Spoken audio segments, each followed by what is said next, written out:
जज़ाकल्लाह। बहुत ही खूबसूरत तलावत कुरान पाक अभी आपने समात की। स्टूडियो में हमारे साथ मौजूद हैं नात ख्वाह और शायरी भी करते हैं, उनका नाम है इमरान शहजाद। दरख्वास्त करूँगी कि कोई हमें कलाम पेश कीजिएगा।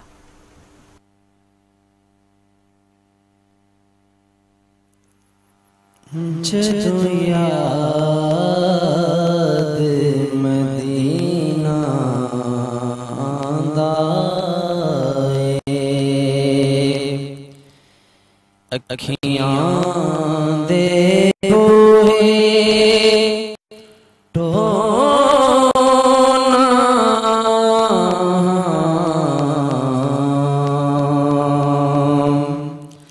जदों राही तैबाल जांदे मैं अंदर वड़ के रोना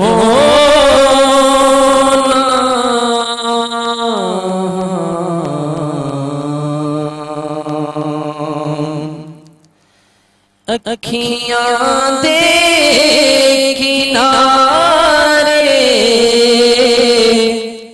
सुख दे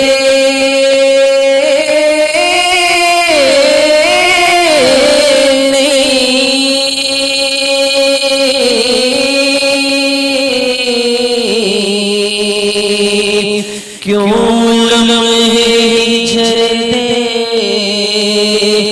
मुमकिन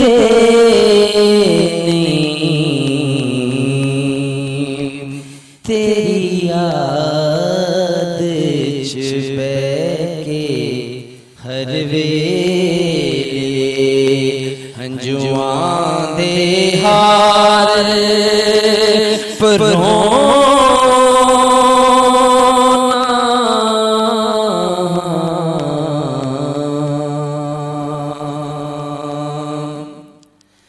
तेरे बाज कोई गल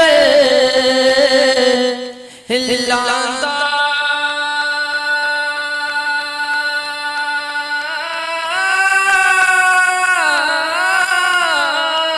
नहीं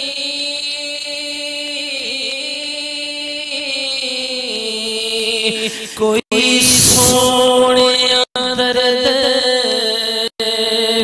वंडांदा नहीं जदों सारी दुनिया रुस जावे तेरे बूहे आन खलो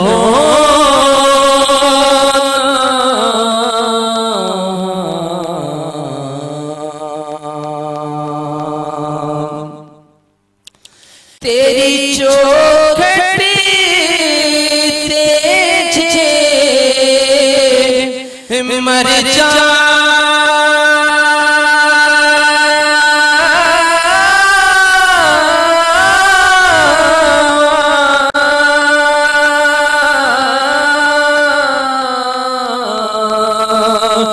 मैं मर गई सोनिया तर जा।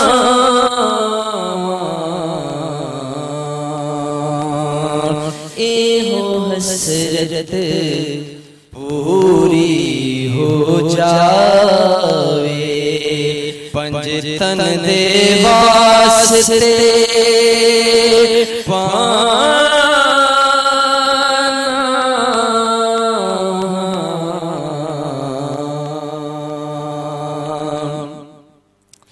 अज सोना करे कमावे,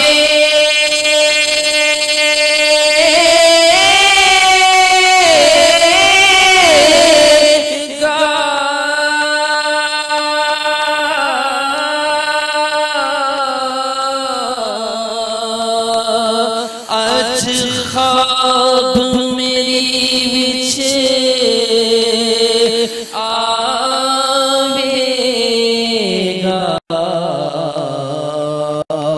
सो रब दी इमरान हर वारी, मैं से आसते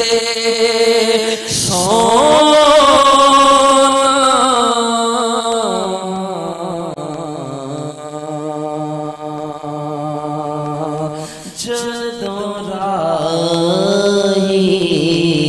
तैबा वल जांदे ने, मैं अंदर बढ़ के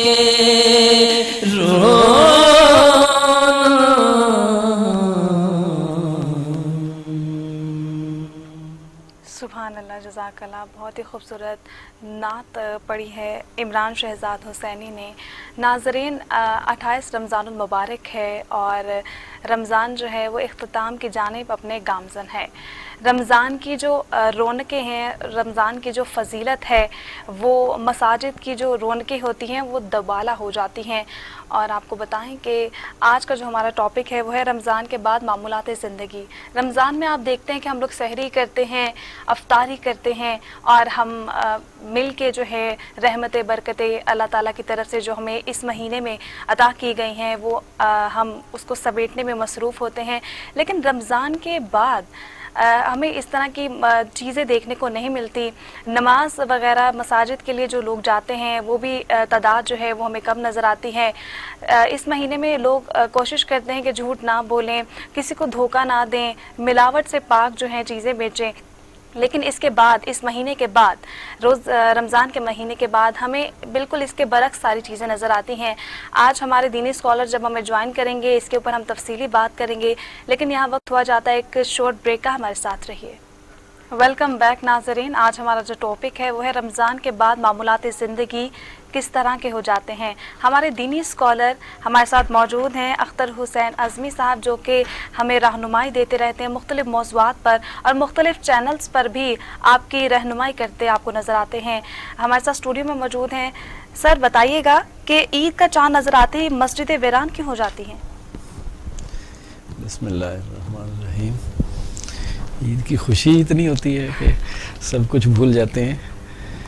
तो असल में मैं ये समझता हूँ कि हमारी जो पूरी कौम की तरबियत है वो एक ऐसी है कि एक वक्ती जोश के लिहाज से तो हम सब कुछ कुर्बान करने के लिए तैयार होते हैं, लेकिन एक लंबे पीरियड के लिए हम किसी भी अच्छे काम को और मुस्तकिल मजाजी के साथ करने के लिए हमारा यानी एक ज़हनी रुझान नहीं है, कुछ इस तरह का मसला है। मिसाल के तौर पर मैं अगर ये कहूँ कि किसी जलसे के अंदर कोई ख़तीब, कोई बोलने वाला लोगों को जज्बाती करके चाहे उनसे लाख लाख रुपया जेब से निकलवा ले, देने के लिए तैयार हो जाएंगे, लेकिन अगर उन्हीं लोगों को ये कहा जाए, और मेरा अमली ज़िंदगी का ये तजुर्बा है कि आपने हर महीने 2000 रुपये देने हैं, तो वो 1-2 महीने तो देंगे, लेकिन उसके बाद वो पहलू तही करेंगे। ये एक आम आदत है। हालांकि वो लाख रुपए दे देने से, ये अगर 2000 देने हैं तो ज़्यादा से ज़्यादा 24,000 साल के बनेंगे, लेकिन वो एक यकमुश्त ज़्यादा दे देंगे। लेकिन इस तरीके से ये हमारा एक कौमी अलमिया है। अब इसी तरह ये भी एक है कि ये वाकई दुख वाली बात है कि होना तो ये चाहिए कि जो कुरान ने कहा है कि रमज़ान के रोज़े हमने तुम्हारे ऊपर इसलिए फ़र्ज़ किए हैं कि लअल्लकुम तत्तकून, ताकि तुम परहेज़गार बन जाओ। अब परहेज़गारी के अमल का कोई तो असर होना चाहिए कि एक महीने पूरे हमने रोज़े रखे हैं, मज़ीद फ़र्ज़ के अलावा इबादतें भी की हैं और भी अपनी ज़ुबान को भी काफ़ी हद तक पाबंद रखा है गैर ज़रूरी गुफ्तगू से, तो कम से कम इतना असर तो रहना चाहिए कि रमज़ान ख़त्म हो रहा है तो कोई महीना भर कुछ ना कुछ हम नमाज़ों में शिरकत करें, लेकिन ऐसा होता नहीं है। बल्कि यूँ दिखाई देता है कि उधर चांद नज़र आया नहीं है और उधर अगली ही नमाज के अंदर, यानी उसी दिन जिस दिन चांद नज़र आया ईशा तक अगर मालूम हो गया है तो मस्जिद खाली हो जाएगी। आप बिल्कुल ठीक कह रहे हैं। रमज़ान के बाद हमें नज़र आता है कि ईशा की नमाज के लिए बहुत ही कम तादाद में लोग मौजूद होते हैं। जी जी बिल्कुल। बल्कि ये अमल हमारे यहाँ ये भी देखने का है, आपको तो शायद इल्म ना हो, कि जो इब्तदाई दिन होते हैं हमारे यहाँ तरावी के, तो 2-3 दिन मस्जिदें फुल भरी होती हैं, लेकिन चौथे दिन जाकर वही तादाद फिर डाउन होना शुरू हो जाती है और फिर वही तकरीबन मुस्तकिल नमाजी जो रमज़ान के होते हैं या आम मुस्तकिल वही रहते हैं। तो इसमें हमें ज़रूरत इस चीज़ की है कि हम अपने इस एहसास को उजागर करें कि हम आया दीन को चंद दिन के लिए आया था कि इसके ऊपर अमल कर लिया जाए, या ये कोई महज त्यौहार है या कोई एडवेंचर करने की चीज़ है कि वो कर ली तो बस काफ़ी है, या कि दीन एक यानी ज़िंदगी का एक ऐसा हिस्सा है कि जिसके बगैर इंसान का गुजारा नहीं है। तो ये हमें फ़ैसला करना चाहिए कि दीन आया कोई पार्ट टाइम जॉब है या कि दीन हमारा ओढ़ना बिछोना है। हम एक मुसलमान की हैसियत से, मुसलमान का माना ही वो शख्स है जो अपने आप को हवाले कर दे, सरेंडर कर दे।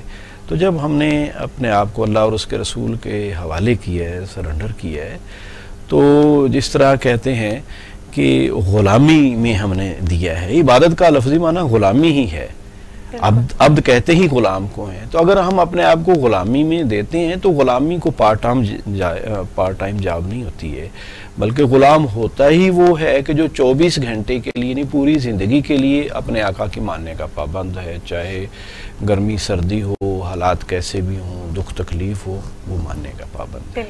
तो अगर हमारे दिलों में ये एहसास पैदा हो जाए तो यकीनन रमज़ान के जाने के बाद बहरहाल कुछ तो असरात रहेंगे। और मैं ये कहूँगा नाजरीन से भी कि वो खुद भी अपने बारे में कोई फ़ैसला करें ना कि उन्होंने रमज़ान से सीखा क्या है। बिल्कुल, खुद अपने अंदर ये सवाल खड़ा करें कि उन्होंने क्या रमज़ान से पाया कि वो रमज़ान गया नहीं कि वो शैतान ने उनको उचक लिया कि भाई अब मस्जिद का रुख नहीं करना और अब साल तक मस्जिद मेरा इंतज़ार करे, उसके बाद ही मैं हाज़िर हूँगा। तो ये वाकई आपका बड़ा अहम सवाल है। डॉक्टर साहब मज़ीद आगे बढ़ते हैं, रमज़ान में क्या कुछ अमाल सीखे जो रमज़ान के बाद भी हमें उसके ऊपर अमल पैरा करना चाहिए? इनफरादी अमाल कौन से किए जाएं? जी बिल्कुल दुरुस्त बात है। ये तो देखें रमज़ान में तो हम बहुत सारी चीज़ें सीखते हैं। देखिए बड़ी चीज़ जिसके बारे में ख़ुद अल्लाह ताला ने फरमाया कि शहरु रमज़ान अल्लज़ी उन्ज़िला फ़ीहिल कुरान, रमज़ान वो महीना है कि जिसके अंदर कुरान नाज़िल हुआ है। और कुरान क्या है कि महज ये पढ़ने पढ़ाने की चीज़ है या इससे कुछ ज़ायद चीज़ है, तो वो भी साथ अल्लाह ताला ने फरमा दिया है कि हुदल लिन्नास है, व बय्यिनात मिनल हुदा वल फुरकान है, यानी लोगों के लिए हिदायत है, रहनुमाई है। अब रहनुमाई आया आंखें बंद करके किसी चीज़ को पढ़ने से हासिल हो सकती है? जब तक हम उसको समझेंगे नहीं, जानेंगे नहीं और उसकी हिदायत को प्रैक्टिस में नहीं लाएंगे तो बात नहीं समझ आएगी। उसके ऊपर अमल बहुत सारी चीज़ें प्रैक्टिकल के बगैर समझ ही नहीं आती हैं। ठीक है, अब इसमें आप देखें कि हमारा रवैया क्या है कुरान के बारे में। जब कुरान ये कहता है अफला यतदब्बरूनल कुरान अम अला कुलूबिन अक़फ़ालुहा, क्या वो कुरान पर गौर नहीं करते, क्या उनके दिलों पर ताले चढ़े हुए हैं? तो ये नहीं, कुरान तकाजा करता है गौर व फिक्र का। अब अगर हमने कुरान को इन 30 दिनों में पढ़ा है, सुना है, तो अब ये साल ऐसा होना चाहिए कि उसमें जहां हम रोज़ाना 1-1.25 पारा सुन रहे थे और हर एक ने, कईयों ने, बल्कि मैं तो आम तौर पे बच्चियों को भी देखता हूँ, बड़ों को भी देखता हूँ, वो कहते हैं हमने 10 कुरान ख़त्म किए हैं, किसी ने 5 कुरान ख़त्म किए हैं। मेरे जैसा आदमी हर साल 1 कुरान बमुश्किल ख़त्म कर पाता है, लेकिन मैं ये कहूँ कि जहाँ इतने किए, मुबारक बात है, अच्छी बात है कि लोगों ने कोशिश की है एक नेकी के हसूल में, लेकिन क्या उस कुरान का ये हक नहीं था कि उसको समझने के लिए कम से कम उसकी एक आयत को समझते? चले वह नहीं कर सके तो अब पूरा साल पड़ा हुआ है, तो हम एक आयत सिर्फ तर्जमे के साथ, उसकी तफसीर के साथ मुमकिन हो तो वो, तो एक तो काम हमारे करने का ये है। दूसरा ये है कि रमज़ान के महीने में जो हमने एक बड़ा काम किया है वो ये है कि हमने फ़र्ज़ नमाज़ों से भी ज़ायद कुछ नमाजें पढ़ी हैं।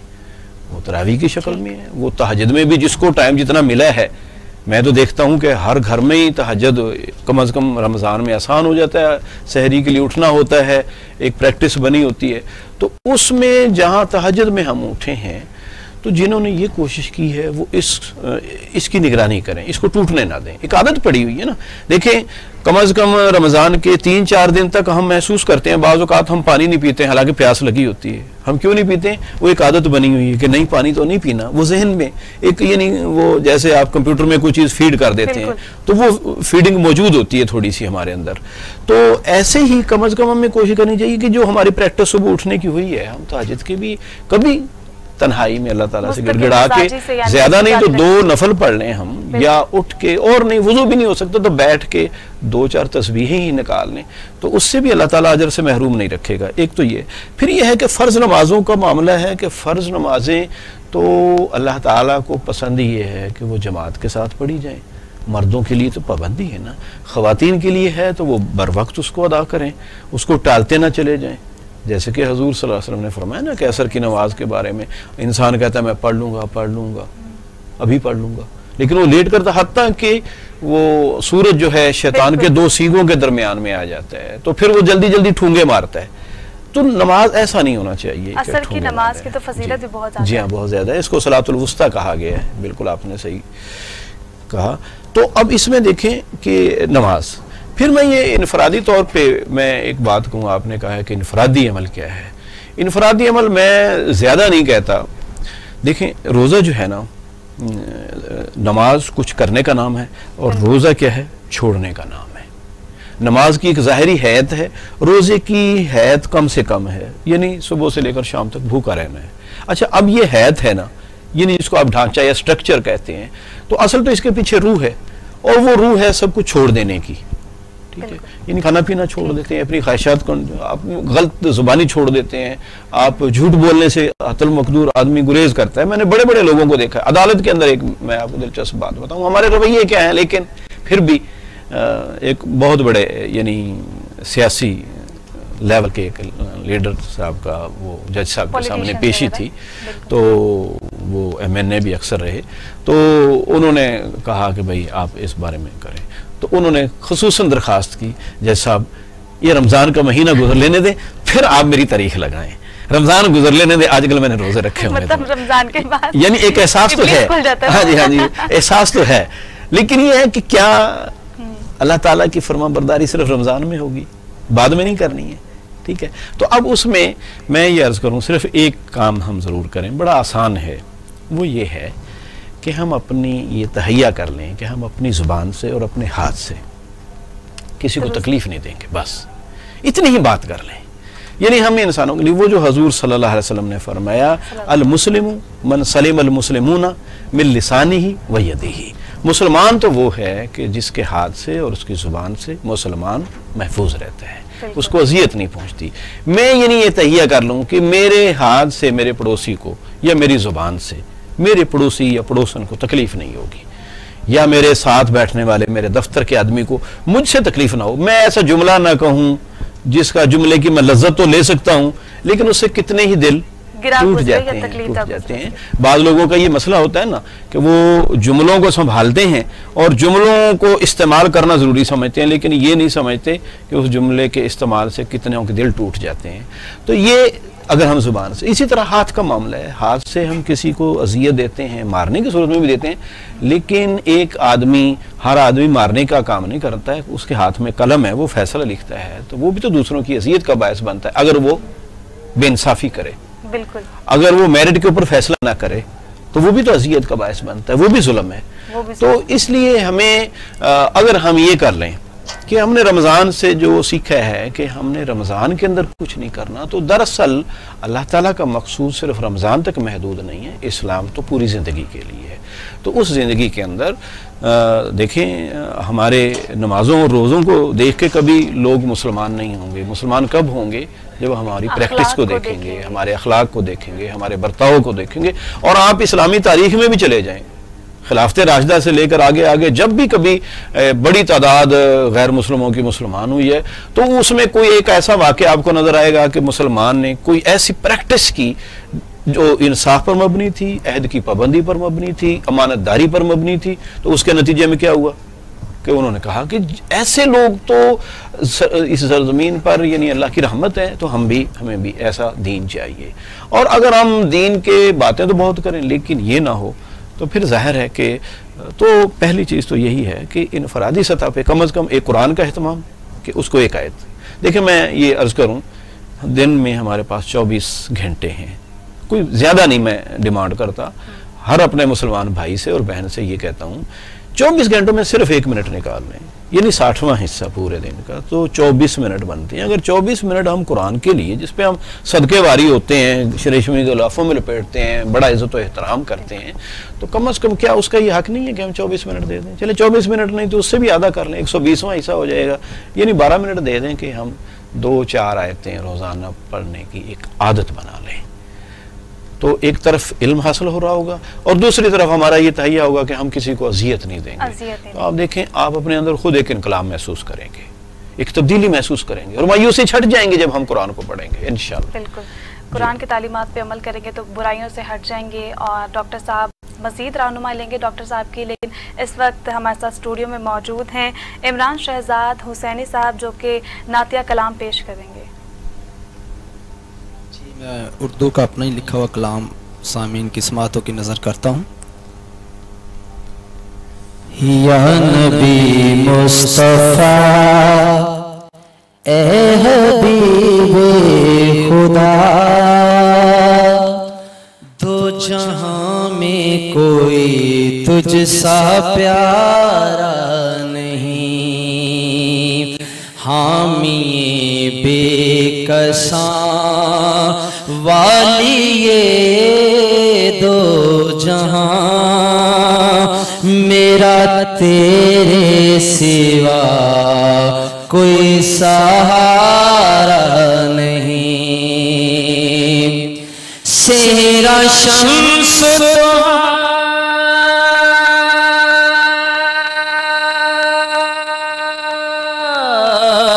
चेहरा बदर तो जा, सीना सदर उला, तू है कहफ़ वरा,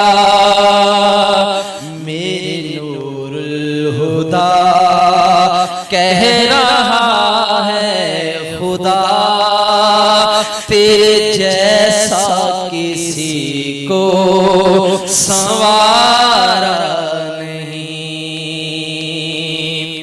आ रहे हैं मलाइक समेटे हैं पर,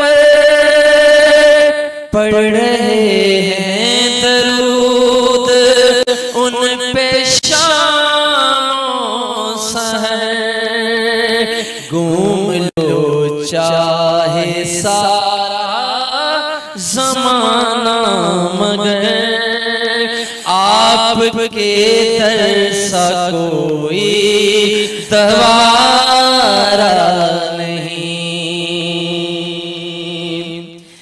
नैने सुरमगी जुल्फ है अंबरी, तेरे दर पे है दरबान सिदरा नशी,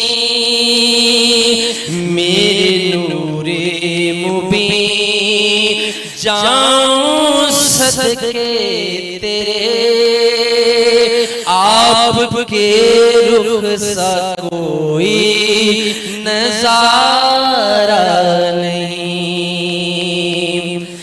पंचतन है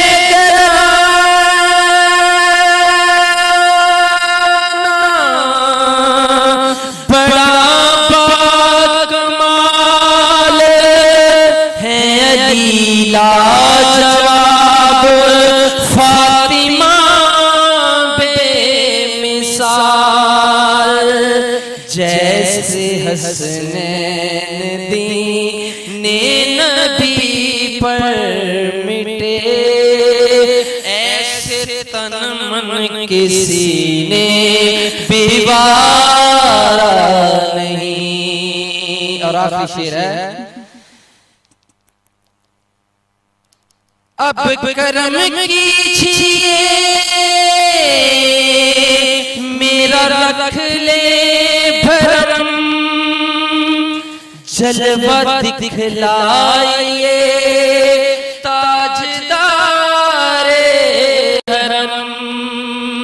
दर्द फुरकत में कहती है ये चश्मे नम, आपको देखे बिन अब गुजारा नहीं। कैसे इमरान लिखे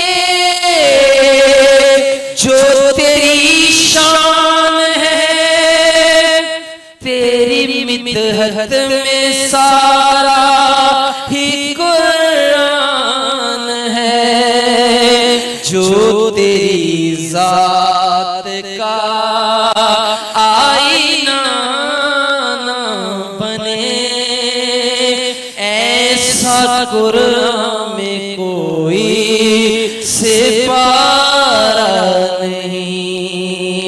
या नबी मुस्तफा ए हबीबे खुदा, तो जहां में कोई तुझसा प्यारा नहीं।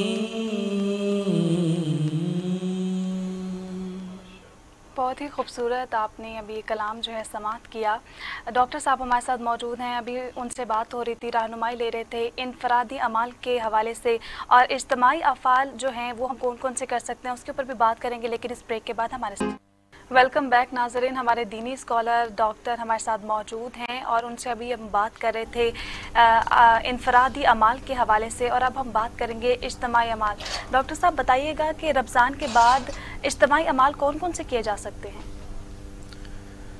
इज्तिमाई अमाल तो बहुत से हैं, लेकिन मैं ये समझता हूँ कि एक दो चीज़ें ऐसी हैं जिन पे हमारा फोकस होना चाहिए।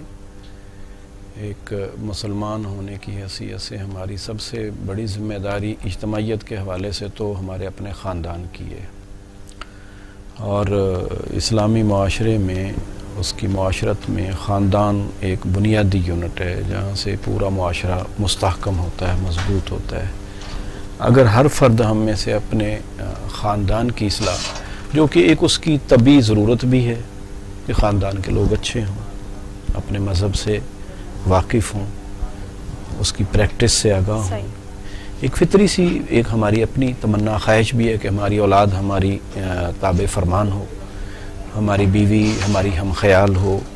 तो अब ये यानी बहैसियत शौहर के और बीवी की हैसियत से, उसकी नायब होने की हैसियत से बीवी की भी जिम्मेदारी है कि वो अपने ख़ानदान की इस्लाह की फ़िक्र करे।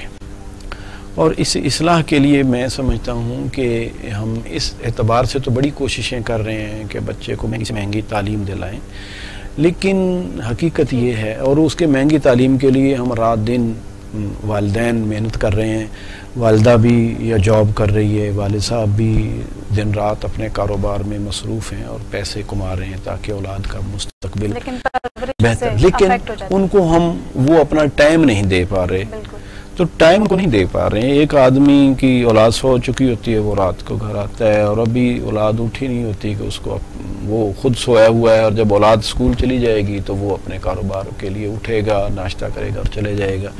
तो औलाद के साथ जो उसका इंटरेक्शन है वो मैं समझता हूँ कि वो नहीं है जो आज से 30-40 साल पहले था। ठीक कह रहे हैं। तो उसका नतीजा ये है कि औलाद एक कमी महसूस करती है।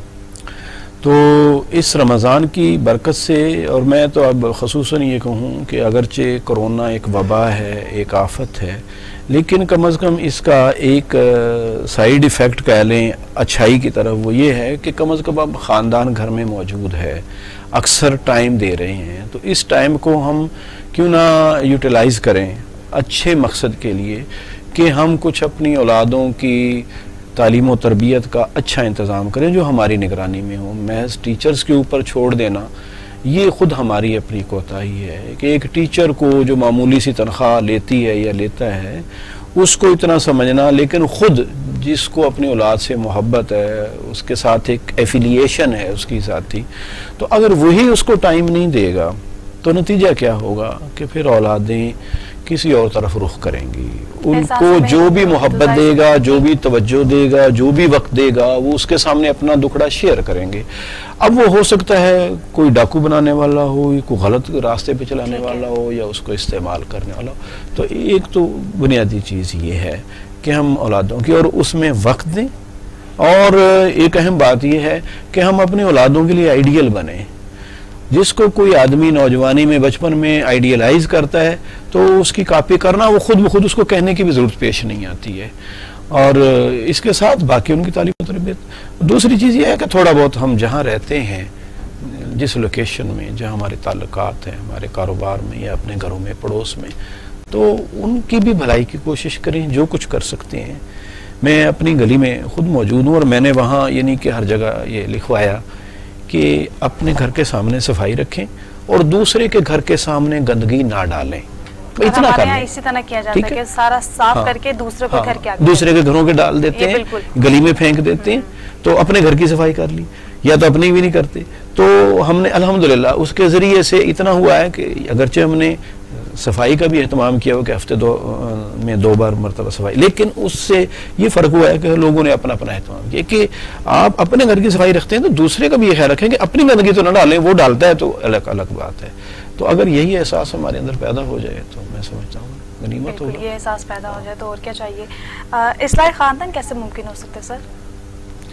देखिए, ख़ानदान के लिए तो जाहिर है कि वही एक रूह चाहिए कि जो अंबिया कराम को इख्तियार थी कि एक तो वो पहले दुआ किया करते थे। किसी भी नबी के आप उठाएं तो दुआएं मिलेंगी, रब्बी हबली मिनस्सालिहीन, अल्लाह ताला मुझे नेक औलाद अता फरमा। यही औलाद दूसरे अंबिया भी इसी तरह करते हुए नज़र आते हैं मुख्तलिफ अल्फाज में।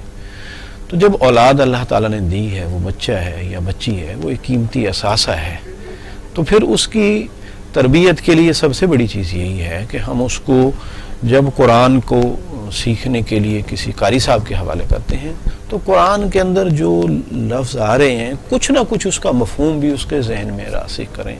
अल्लाह क्या होता है, अल्लाह के रसूल की अज़मत क्या है, उनकी मोहब्बत कितनी ज़रूरी है, ये समझाना उनके जहनों में कि अल्लाह ताला हम सब से यही समझा दें कि मेरे से भी वालिदैन जितने तुम्हारे खैर खा, इससे भी कहीं ज़्यादा अल्लाह ताला तुम्हारा खैर खा है।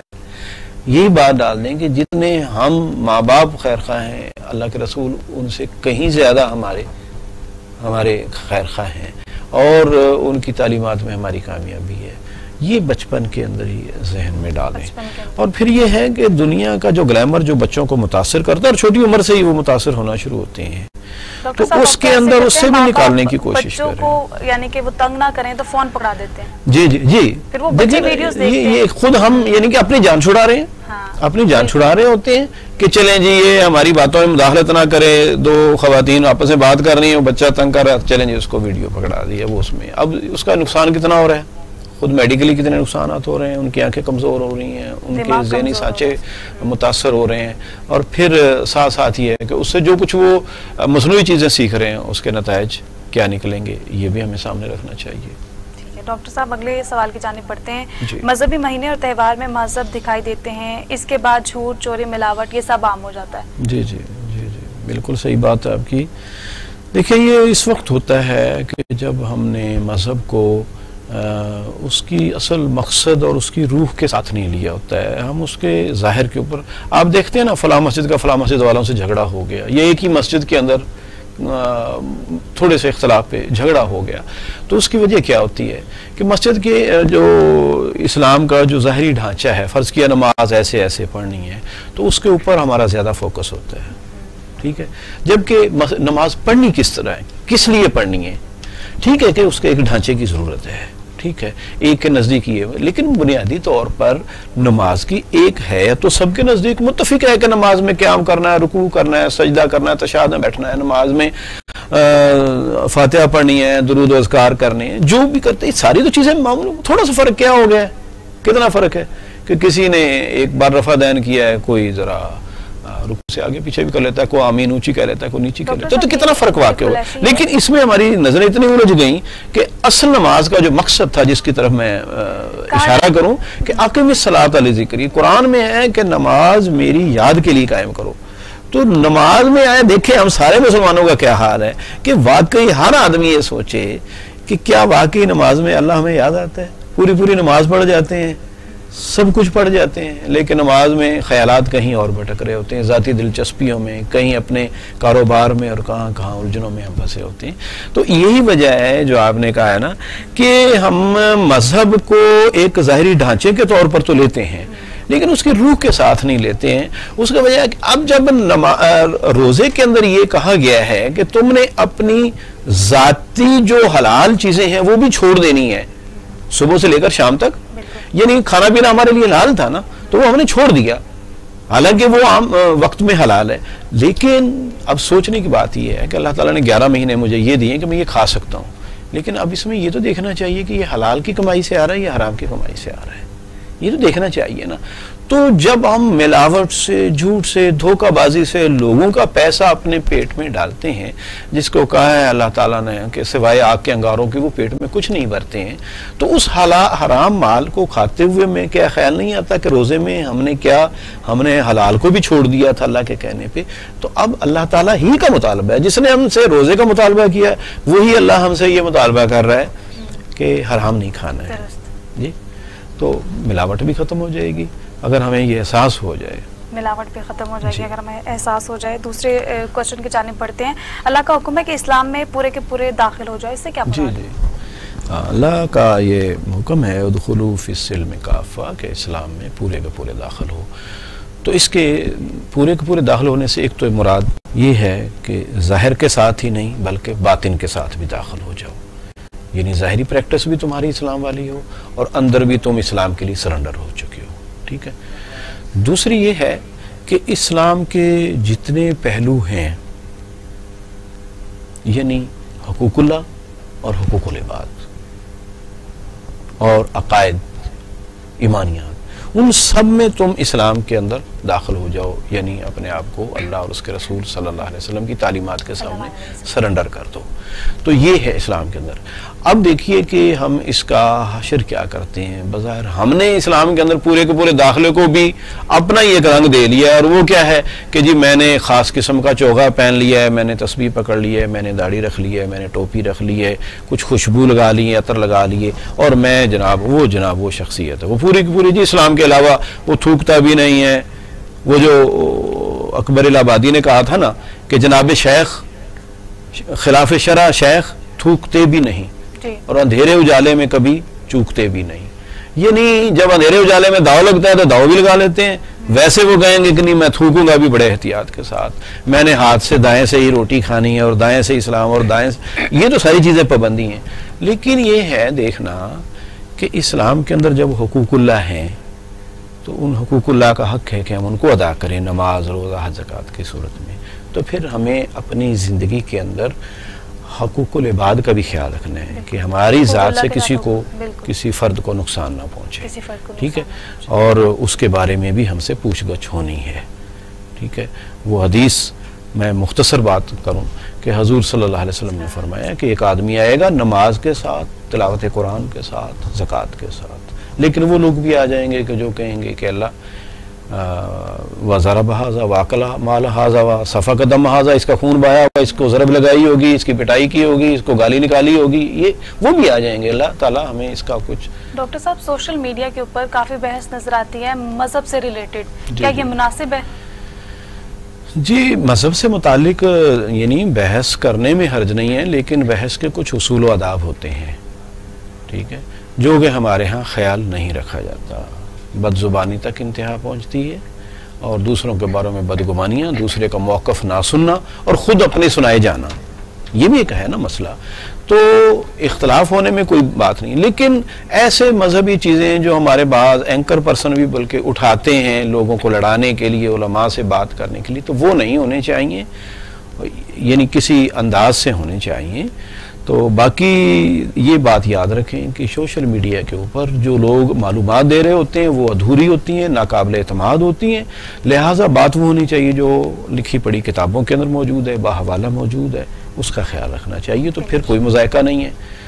लेकिन बात की जा सकती है। डॉक्टर साहब ने मजीद तफसीलन इसके ऊपर हमारी जो है रहनुमाई की है। अब बढ़ते हैं नन्ही मुन्नी से नाज़ हमारे साथ मौजूद हैं जिनका नाम है अबिहा फातिमा हुसैनी।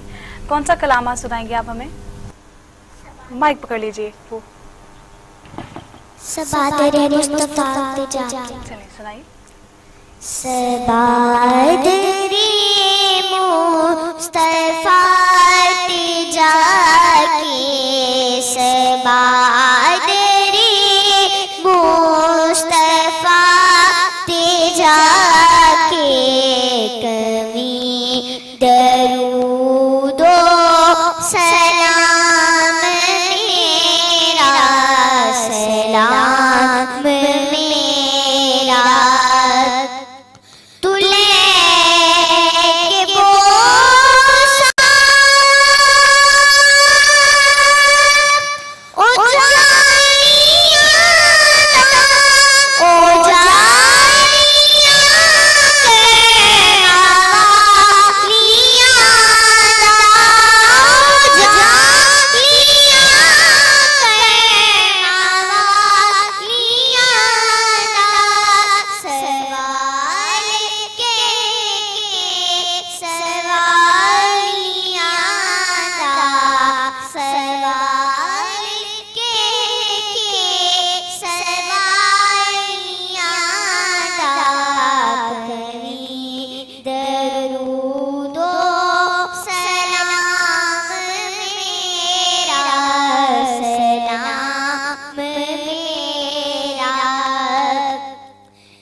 बहुत ही खूबसूरत नातिया कलाम आपने समात किया है और वक्त हो जाता है अफ्तार का। दुआओं में याद रखिएगा। दीनी स्कॉलर हमारे साथ इसी तरह मौजूद रहेंगे और हमारी रहनुमाई करते रहेंगे, मुख्तलिफ मौज़ूआत को भी ट्रांसमिशन का हिस्सा बनाएंगे। अपनी दुआओं में याद रखिएगा। अल्लाह के बाद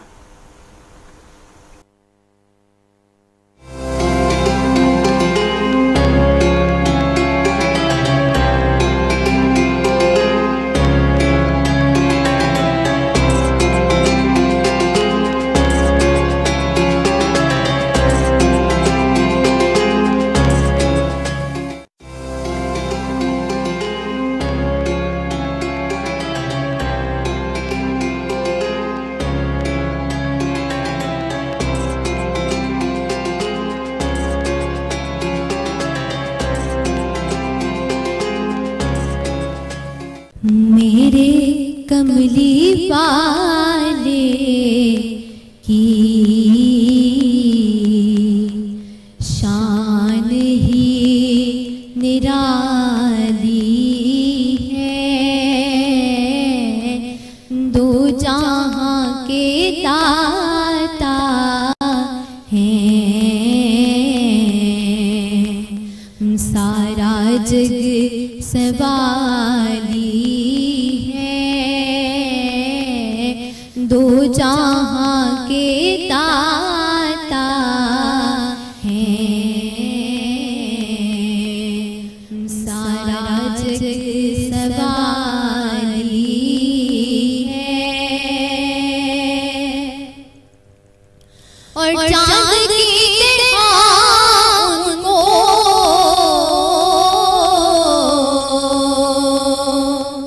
हम करके तो मुजरिम हैं। चांद की तरह उनको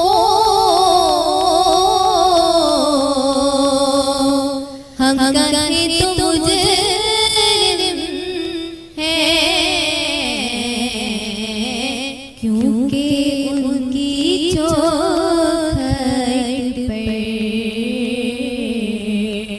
चांदनी सवाली है। क्योंकि उनकी चौखट पर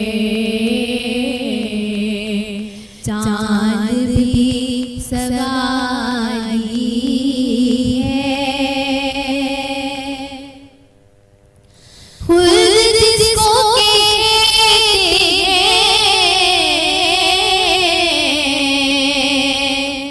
मेरे की भाली है। खुद जिसको कहते हैं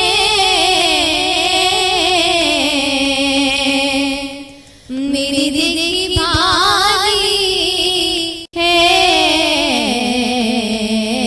सब्ज़ सब्ज़ गुंबद है और सुनहरी चाली है। सब्ज़ सब्ज़ गुंबद है और सुनहरी चाली है। और हर जगह मदीने में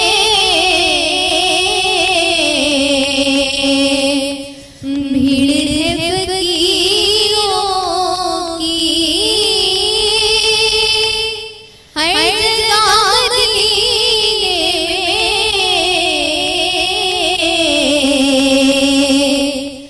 भीड़ है फकीरों की।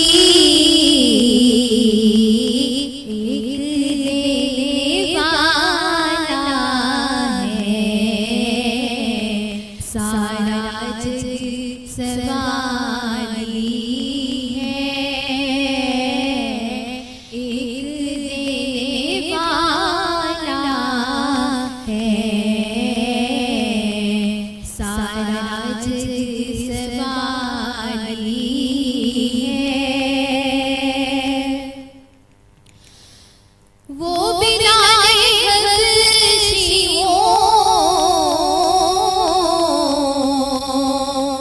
या वैसे करनी हो, वो बिना खर्ची हो या वैसे करनी हो, उन पे